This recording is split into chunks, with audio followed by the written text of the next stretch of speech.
Eleanor Baker had always wanted to be a mother. She was now 72 years old, with silver hair and kind eyes that had seen much of life. As a young woman, she had worked with plants, learning how to make them grow even in bad weather. Her garden was famous in the small village of Oakwood, where she lived in a cottage with blue shutters. Eleanor met William at a garden show when she was 42. He stood admiring her prize roses, his tall frame slightly bent as he leaned in to smell the flowers. William was an engineer who built bridges with strong hands and a quiet voice. They fell in love quickly and married within a year, hoping to start a family together. Month after month, they waited for good news. Year after year passed with no baby. The doctors told them it was too late. Eleanor cried many nights while William held her, his own eyes wet with tears he tried to hide. "We will make a good life together," William told her. "Our love will be enough." And they did make a good life. They traveled to see gardens all over England. Eleanor taught classes about plants, and William retired from building bridges. Their house filled with books and plants and happy memories. Most days, they forgot about the dream of having children. Then one spring morning, Eleanor felt very strange. She was tired all the time and felt sick in the mornings. Her friend Mary noticed the changes. "You should see Dr. Thomas," Mary told her. "This isn't normal at our age." Eleanor didn't want to go. She was 72 now, and William was 78. They had made peace with getting older.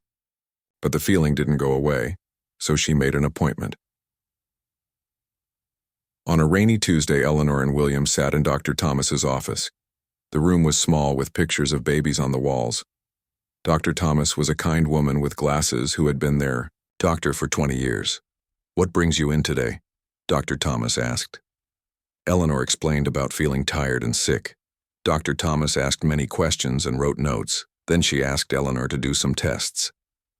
An hour later, they were back in the small office. Dr. Thomas looked at her papers again and again as if she couldn't believe what she was reading. "I need to ask you something that might sound strange," Dr. Thomas said. "Have you been feeling movement in your stomach?" Eleanor thought about it. "Yes, sometimes. I thought it was just old age." Dr. Thomas took a deep breath. "Mrs. Baker, I know this sounds impossible, but all your tests show that you're pregnant. About 4 months along." The room went very quiet. William's hand, holding Eleanor's, went stiff. Eleanor started to laugh. "I'm 72 years old," she said. "That's not possible." Dr. Thomas turned on a machine and asked Eleanor to lie down. She put some cold gel on Eleanor's stomach and moved a small tool around. Then she turned the screen so they could see. "There," Dr. Thomas said, pointing to something that looked like a bean. "That's your baby." Eleanor stared at the screen. A tiny heart was beating fast. Little arms and legs moved around. She could not speak. William's face had gone white. How? How is this possible?" Dr. Thomas shook her head. "I don't know. In all my years as a doctor, I've never seen this. It's incredibly rare. 1 in billions, maybe. But the tests don't lie. You're going to have a baby." Eleanor felt tears roll down her face. After all these years, after all the hope and heartbreak, after accepting that it would never happen, here was their child. "Is the baby healthy?" William asked, finding his voice. "Everything looks normal," Dr. Thomas said. "But this will be a high-risk pregnancy. At your age, Eleanor, there are many dangers. We'll need to watch you very carefully."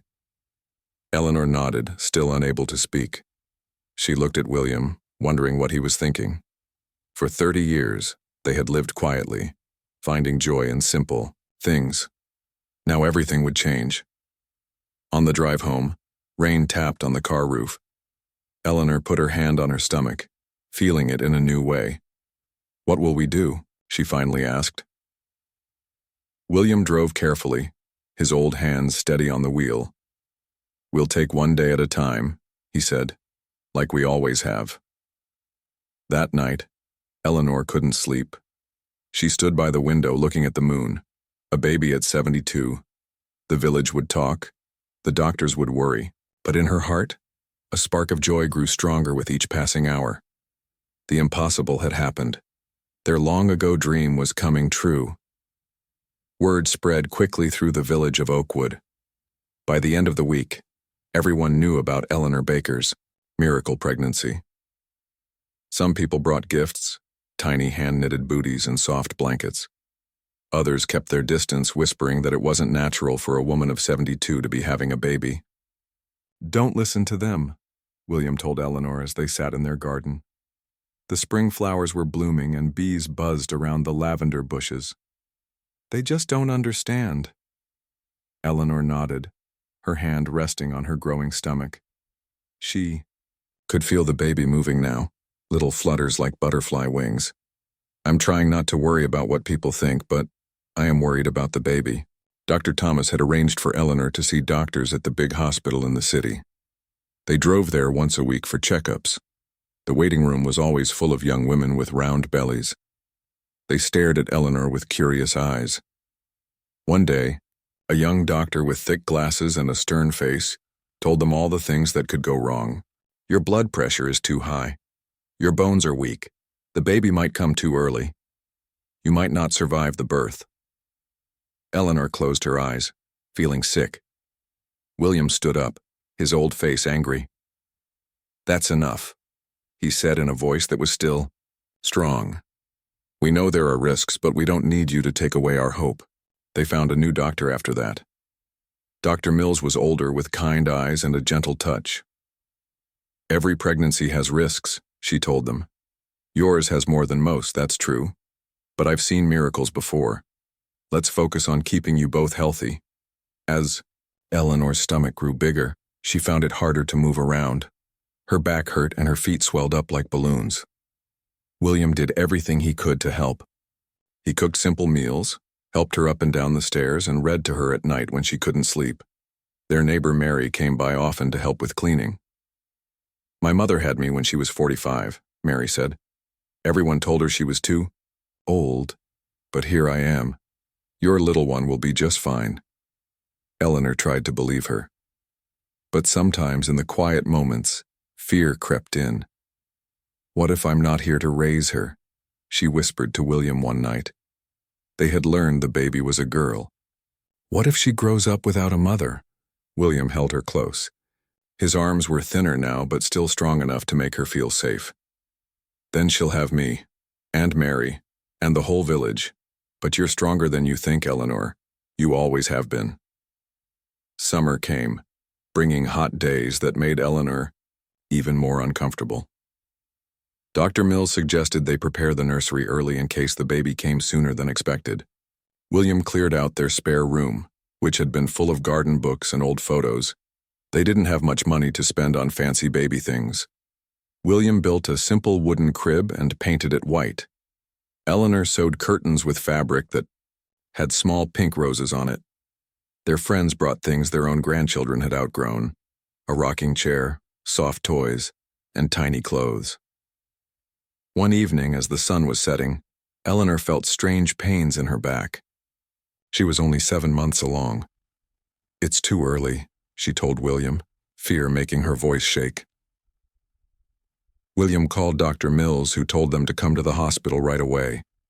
The drive seemed to take forever. Eleanor focused on her breathing, the way the nurses had taught her in the special classes for older mothers. At the hospital, the nurses moved quickly.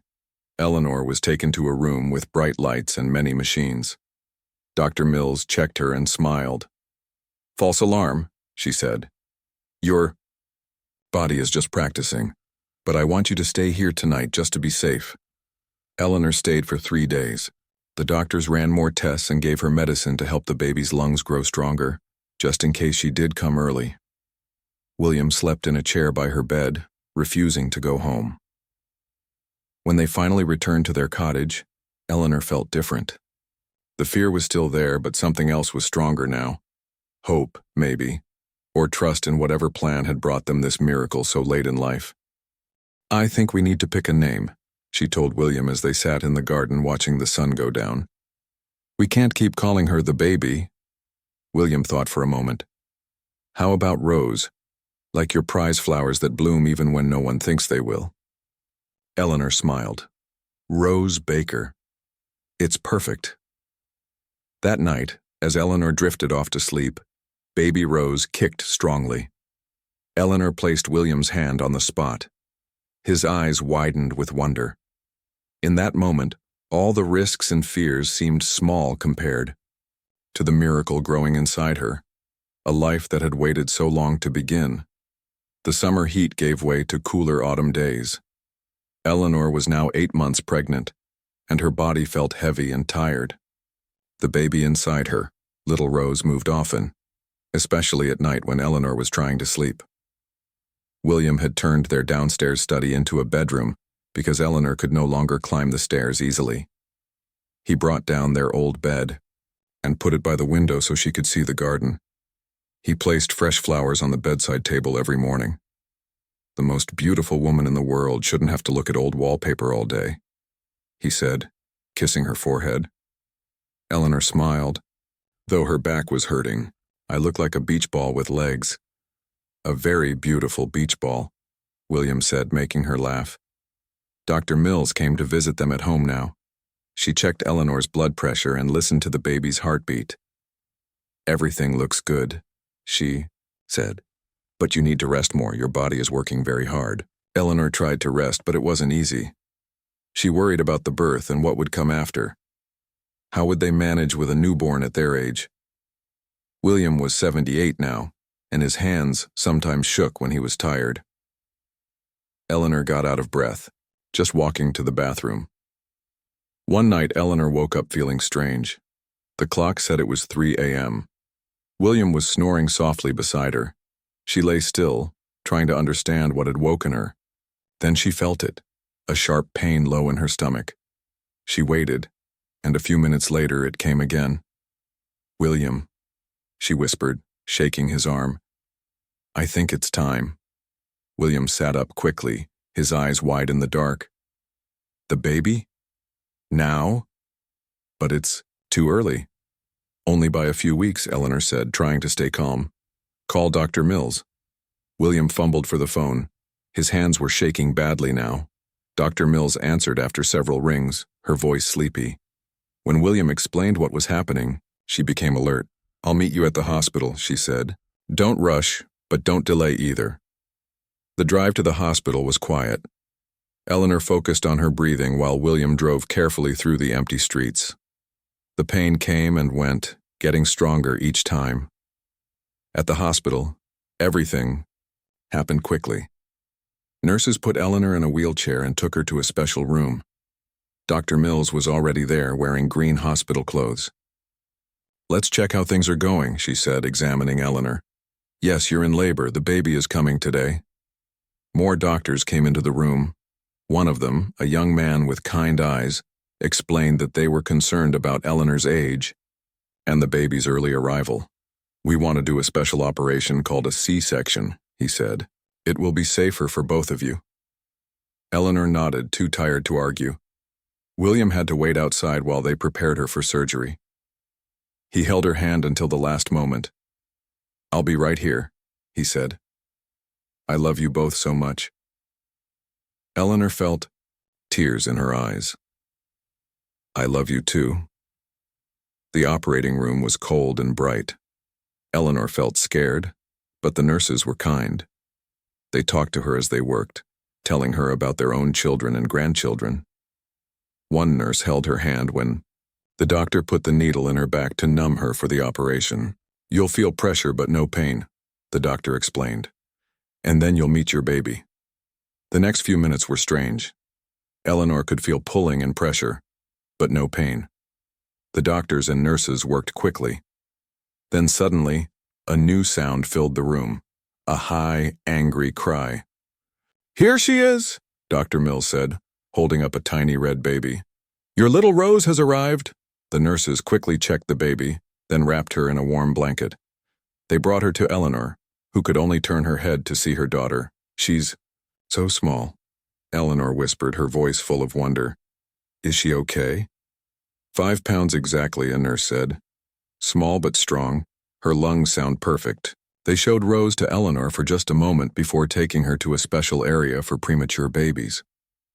Your husband can go with her, Dr. Mills said. You'll see her again when you're in recovery. Eleanor was taken to a different room after they finished the operation. She felt tired and sore, but happier than she had ever been. She had done it. At 72 years old, she had given birth to a healthy baby girl. When William came in, his eyes were red from crying. She's beautiful, he said, sitting by Eleanor's bed. She has your nose and my chin. The nurses say she's doing very well.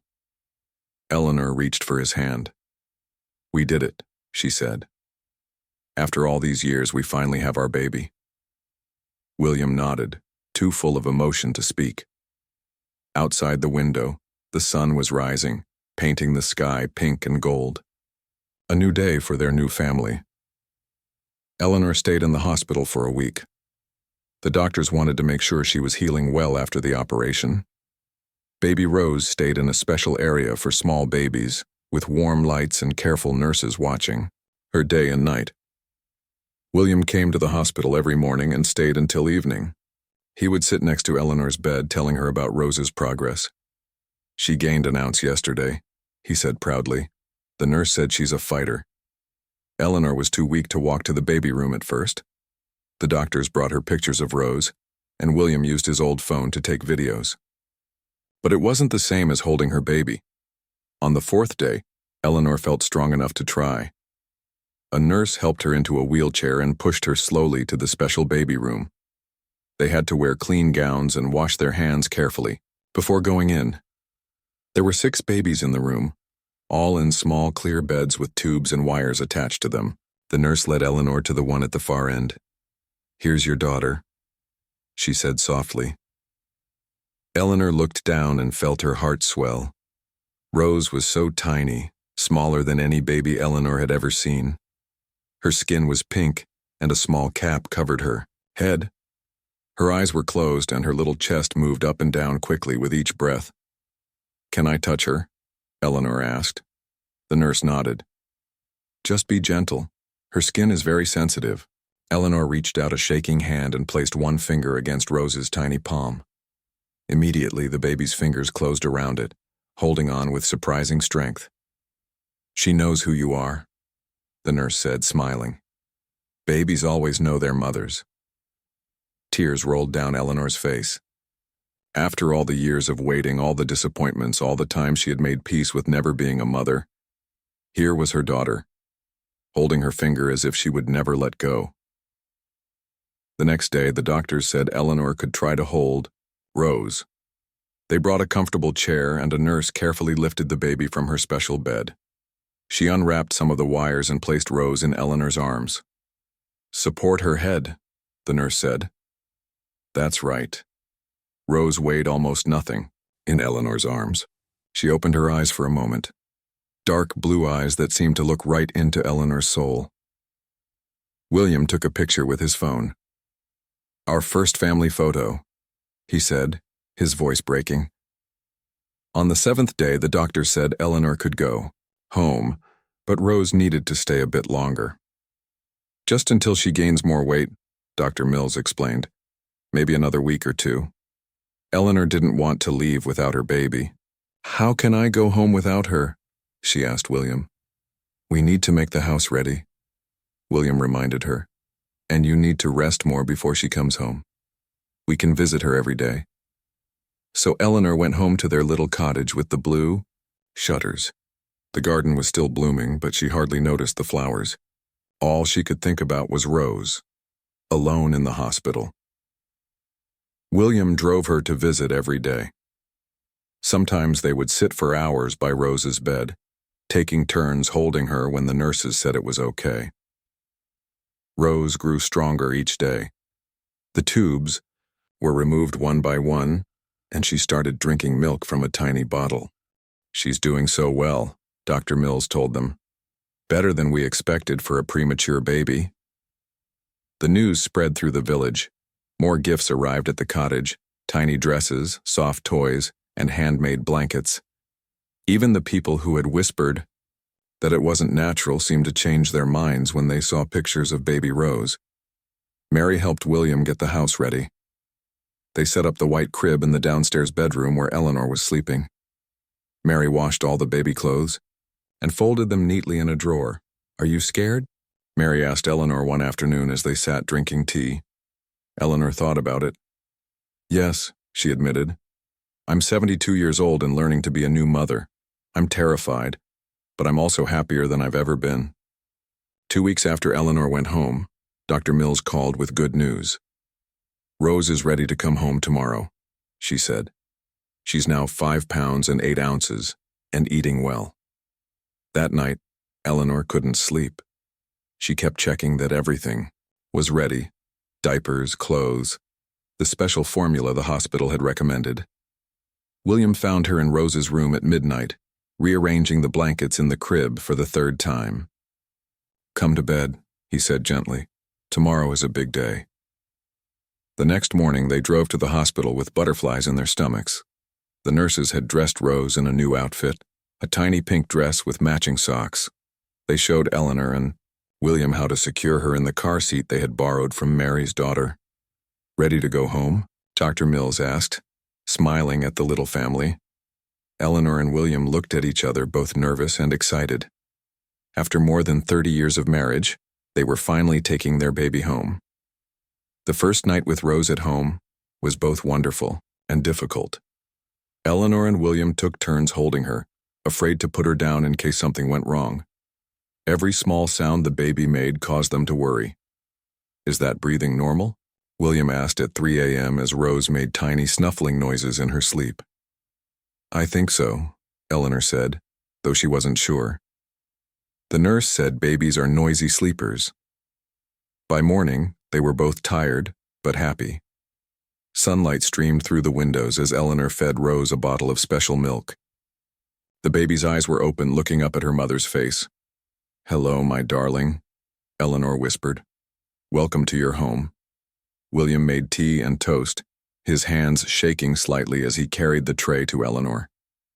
"You need to eat too," he reminded her. The days fell into a pattern. Rose woke every 3 hours for food day and night. Eleanor and William took turns getting up with her, though Eleanor insisted on doing most of the night feedings. "You need your rest," she told William. "You're not as young as you used to be." He laughed. "And you are?" But the truth was, they were both feeling their age. Eleanor's body was still healing from the birth and she moved slowly. William's back hurt from bending over the crib, and he needed to sit down often. Even simple tasks like changing diapers left them out of breath. Mary came by every day to help. She would hold Rose while Eleanor had a short nap or did some light housework. Other friends from the village brought cooked meals and offered to help with the garden or shopping. "It takes a village to raise a child," Mary said one day as she rocked Rose. "And in this case, I think it will take the whole village." A month passed. Rose grew bigger and stronger each day. Her dark blue eyes started to show hints of green, like William's. Her tiny fingers could now hold on to Eleanor's thumb with surprising strength. Dr. Mills came to check on them regularly. "She's doing wonderfully," she said at each visit. "And how are you both managing?" Eleanor always said they were fine, but the truth was harder. Some days she felt so tired she could barely get out of bed. William tried to help, but he too was exhausted. They had not expected parenthood to be so physically demanding at their age.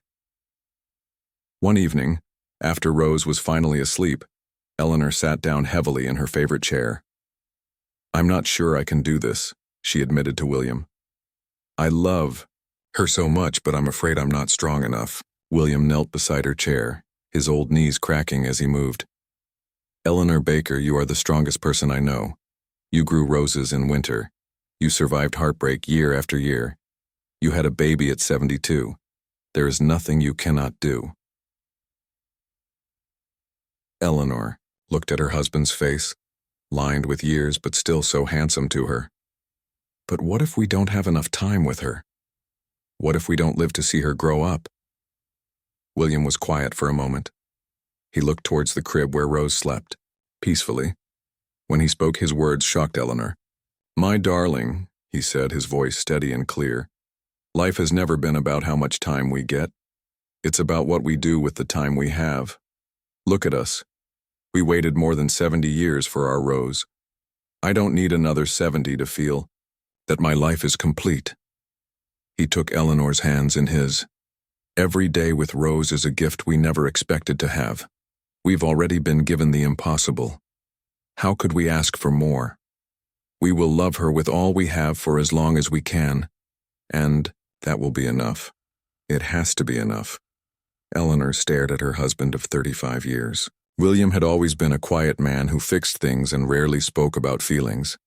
Now he was sharing wisdom that touched her heart deeply. Besides, William added with a gentle smile, Rose won't be alone, even when we're gone. She has Mary and the whole village. And she'll know how much we wanted her, how much we loved her. Eleanor felt tears running down her face, but they weren't sad tears. For the first time since Rose was born, she felt at peace. William was right. They had been given a miracle that most people would never experience. Instead of worrying about tomorrow, they needed to treasure each day. That night, Eleanor slept better than she had in weeks. When Rose woke for her midnight feeding, Eleanor picked her up with new energy. As she fed her daughter, she whispered stories about the garden, about how she met William, about all the love that had waited so long to find its way to Rose. Outside, the moon shone brightly over the cottage with blue shutters. Inside, an old woman held her new baby, while an old man watched over them both. Their time together might be shorter than most families, but it would be filled with more love than many would know in 100 years.